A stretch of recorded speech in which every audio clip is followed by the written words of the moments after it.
My boyfriend got caught in a lie about a sock by me after I went out. Now he's mad. And now he's out took our one of dogs. I changed the locks, and I'm taking my life back. I'm 28, and my boyfriend is 30. We've been living together for just over a year, and we've settled into a rhythm that's probably familiar to many couples who've made it past the honeymoon stage. We have our quirks, our unspoken rules, and our ups and downs. I do most of the cleaning, not because he won't, but because he just doesn't think about it. It's not malicious. It's just part of who he is. So when I was sent away for a work trip last week, I left with zero expectations about the state of the apartment I'd come back to. He was off work the entire time I was gone. His schedule is one of those weird rotations, 1 week on, 1 week off, so he had the place to himself for almost all of that week. Normally, this would mean I'd return to a minor disaster zone. Dishes in the sink, laundry overflowing, maybe a couple of pizza boxes left by the couch. I braced for it. Instead, I walked into something that felt off. The apartment was spotless. Not just tidy, but clean. Everything was in its place, surfaces wiped down, shoes neatly aligned by the door, blankets folded on the couch. Even the bathroom had been scrubbed, tiles gleaming, towels neatly hung. The kind of clean you only do when you're either trying to impress someone or erase something. At first, I was just pleasantly surprised. I smiled to myself, thinking maybe he'd missed me and wanted to do something sweet. Maybe he was finally starting to take ownership of the space we shared. And then I noticed something more unusual. Some of my laundry, items I distinctly remembered leaving in the washroom or the living room, had been gathered and placed neatly into the laundry basket. I never even asked him to do that. Still, I brushed the discomfort aside. Relationships are about trust, right? He started night shifts the day after I got back, which meant our paths barely crossed. I'd come home after a long day of work, and he'd already be gone. We'd exchange a few texts, a quick call now and then, but nothing deep. I missed him, even though I was sleeping in the same bed he had vacated just hours earlier. One night, I decided I'd do my part and clean up some of the areas I hadn't touched since getting home. There had been a shop vac sitting just outside our bedroom door for a few weeks. It had been there so long I'd mentally edited it out, like a permanent fixture in the hallway. But that night, I finally moved it to the storage closet. And that's when I saw it. A sock. Not just any sock, a small, white women's ankle sock, crumpled just behind where the shop vac had been sitting. Not mine. Wrong brand, wrong size, wrong everything. It looked fresh, too. Clean. Like it had been taken off recently, not something that had been buried under furniture for months. My stomach dropped. A cold, crawling feeling washed over me. I picked it up carefully and turned it over in my hands, inspecting it like it might explain itself if I stared long enough. It didn't. I placed it on the bedside table next to me and sat down, staring at it. I told myself, maybe it was mixed in with our laundry from the laundromat? Maybe it got left by a visiting friend weeks ago?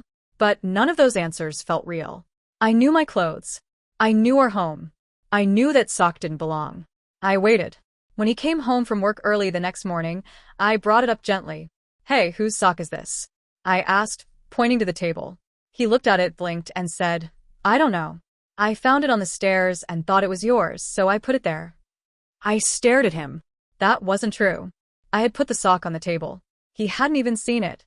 And if he had, why would he hide it behind the vacuum? Why didn't he put it in the laundry basket with all my other things that he had picked up so dutifully? So I told him, "No, I put it there. I found it behind the shop vac." His face changed. He looked away for a moment and then repeated himself. "I didn't have anyone over. I don't know whose it is." That was it. No apology. No panic. No deeper explanation. Just denial. I didn't scream. I didn't cry. I felt this strange sense of quiet detachment as I stood up, walked to the bathroom, and started getting ready for work. Meanwhile, he climbed into bed, silence hanging between us like fog. And all I could think about was how everything suddenly felt so fragile. Like our relationship had turned into glass overnight, clear, delicate, and about to shatter. All because of a single sock. It's amazing how something so small can crack the foundation of trust you thought was solid. I want to believe him. God, I want to believe him. But every little detail, the unusually clean house, the sock, the weirdly half-baked lie, keeps looping in my mind like a broken record. What doesn't add up won't stop spinning. Maybe it was nothing. Maybe I'm paranoid. Or maybe I just caught a glimpse of something I wasn't supposed to find. And now, I don't know what to do. After he went to sleep that morning, I tried to pretend like everything was fine. But it wasn't. The sock sat on my nightstand like a silent judge, a symbol of everything I now couldn't unsee. I couldn't focus on work. I tried. I sat at my little office nook in the corner of the apartment, opened my laptop, and tried answering emails, but nothing stuck. My hands shook. My chest felt heavy. Every few minutes, I'd just stop and stare into the air, asking myself the same set of questions on a loop. Am I crazy? Am I wrong to be this upset? What if I'm overreacting? But if I'm not, what am I supposed to do? I called a couple friends, whispering through tears, asking them if they thought I was being paranoid, if I was too sensitive, too accusatory, too emotional. I asked if they believed him, if the sock could have come from nowhere. Some offered kind, steady reassurance. Others were more blunt. Something's off, one said. Your gut is talking to you. Are you listening? The more I talked, the more I felt like I was floating above myself, watching a version of me I didn't recognize.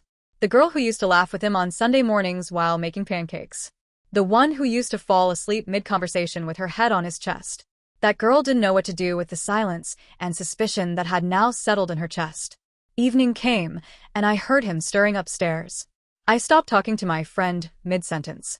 I didn't want him to overhear me, not because I was doing anything wrong, but because I didn't want to start something. I wasn't ready. I didn't want to fight. I just wanted answers. Clarity. Reassurance. Something real. He walked into the room while I was sitting at my desk and, without saying anything, slid behind me and wrapped his arms around my shoulders like everything was normal. But it wasn't. I froze. My body stiffened against him. I didn't lean in. I didn't relax. He noticed, and I could feel the tension shift in his own body. Why are you mad at me? He asked. His voice wasn't gentle. It was annoyed, tired, like my emotions were a burden to be solved instead of something he cared to understand. I don't know why you weren't honest with me earlier. About the sock. His grip loosened. I was honest, he replied quickly, his tone sharpening. I told you. I found it and thought it was yours. I turned to face him. But you didn't put it on the table. I did. So, how could you have thought it was mine and placed it there?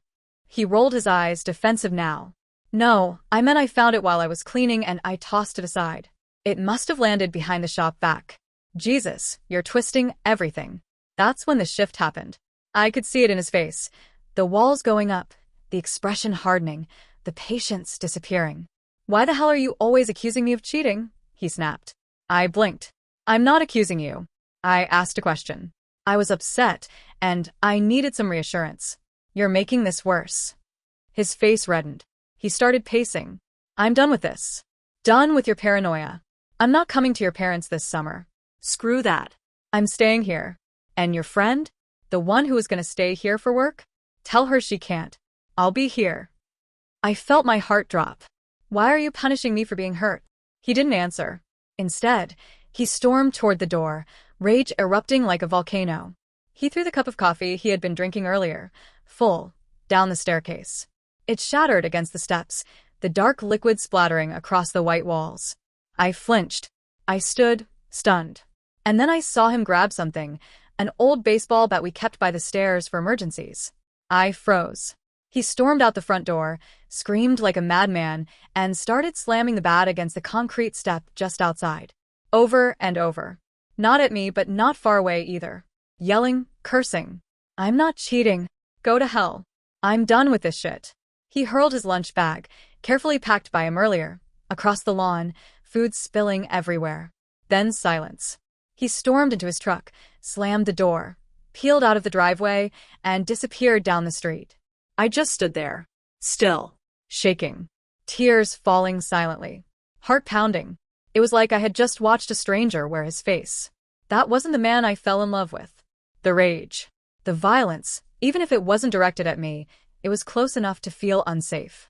His complete inability to hear me, to see my pain without turning it into an attack, to comfort instead of crush. Now I sit here, staring at a shattered coffee mug, a bruised staircase, and a sock that's still lying quietly on the bedside table. And the question I keep coming back to is no longer about the sock. It's not even about whether he cheated or not. It's about something deeper. 2 days later, we broke up. It wasn't an easy decision, even though it probably should have been. I spent most of those 48 hours in a strange, suspended place, floating between relief, grief, anxiety, and disbelief. It felt surreal. Like the life I'd built, the relationship I had invested in, had just cracked open in front of me and exposed something dark and unbearable underneath. Something I couldn't look away from anymore. I know a lot of people might say it was just a sock. And maybe at first it was. But by the end, it really wasn't about the sock at all. It was about everything the sock came to represent. The confusion, the suspicion, the gaps in trust, and most of all, the fear. Because no matter how many ways I twisted the story in my head, trying to make sense of what happened, I kept circling back to the same truth. I was scared. Not because I thought he'd hurt me physically, though that fear crept in too, if I'm being honest, but because I didn't recognize the man who screamed at me, hurled his coffee down the stairs, smashed a bat against the concrete, and threw his things across our home like a tantrum in full-blown chaos. That wasn't someone who was trying to explain himself or fix things. That was someone who wanted to punish me for being upset. That's not love. That's not what partnership is supposed to look like. I talked to friends, cried into the phone with people I hadn't opened up to in months, listened to their voices as they reminded me that this wasn't about the sock. That maybe I'll never know if he had someone over while I was away, but that the way he responded to a simple, emotionally vulnerable conversation was enough of an answer. And the truth is they were right. So I told him it was over. I didn't want to do it over the phone, but I also didn't want to be alone with him when I said it. I waited until he was on one of his work shifts, texted him a clear message, and told him I'd be staying elsewhere for a few days so he could gather his things without us being in the house together. I asked him to respect the space and the safety I needed, and that I'd change the lock code after each visit he made. To his credit, he didn't push back. Not directly. But it still hurt like hell. Each time I returned home, something else was gone. A few clothes from the closet, some tools from the garage, a stack of his books. And then the dog. One of our 2 dogs was his favorite, and I guess he decided to take her with him. He didn't ask. He didn't say anything. I came home, and she was just gone. I know I have no legal claim to her, and I understand she means a lot to him, but it broke me in a way I wasn't prepared for. It felt symbolic. Like one more piece of the life I'd tried so hard to nurture had been taken without warning. I cried harder about the dog than anything else. But still, I'm here. And I'm okay. I changed the code again. I triple-check the locks now. I keep my phone fully charged and nearby. I've spoken to a couple of friends who live close and they know everything. They've told me I can call them anytime, day or night, if I feel unsafe or overwhelmed. Just knowing they're nearby brings me some peace. And weirdly, despite all the chaos and heartbreak, there's a stillness now too. A quiet I didn't know I'd missed. I've started sleeping through the night again, which I hadn't realized I'd stopped doing. I wake up feeling both lonely and lighter, like my heart is learning to breathe again without waiting for the next storm. I don't know what the future holds. I don't know how long it'll take me to heal or trust again. I don't even know what to do with the memories we made, if they're still mine or if they belong to someone I no longer recognize. But I do know that I made the right choice. Because love isn't supposed to feel like this. Love isn't supposed to make you afraid in your own home. It isn't supposed to make you question your worth every time you speak up. It isn't supposed to explode when you ask for reassurance. So yeah, maybe it wasn't about the sock. But the sock was the match. And now, I'm walking away from the fire. One step at a time.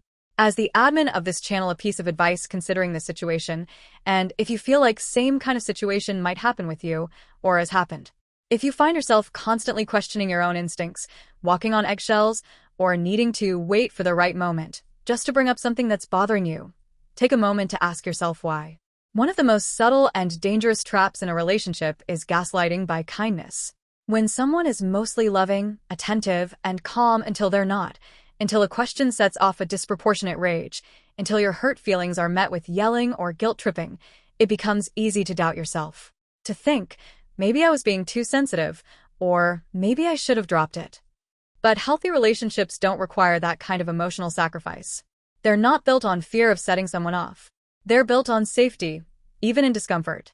They make space for difficult conversations without punishing you for having them. Your story is a heartbreaking but powerful reminder that it's not always about the thing, not the sock, not the trip, not the miscommunication. It's about how someone responds when you're vulnerable. That's the real reveal. Anger is human. Defensiveness is human. But when someone's first instinct is to rage, to weaponize silence or violence, to turn your confusion into your fault. That's not your person. That's not someone safe to build a life with. You did the brave thing. You trusted your gut. And the lesson here for anyone reading this is, it's okay to leave, even if there's no concrete proof. Sometimes the way someone handles a moment of tension tells you everything you need to know. You deserve to feel safe in love, not just happy on the good days, but safe on the hard ones too.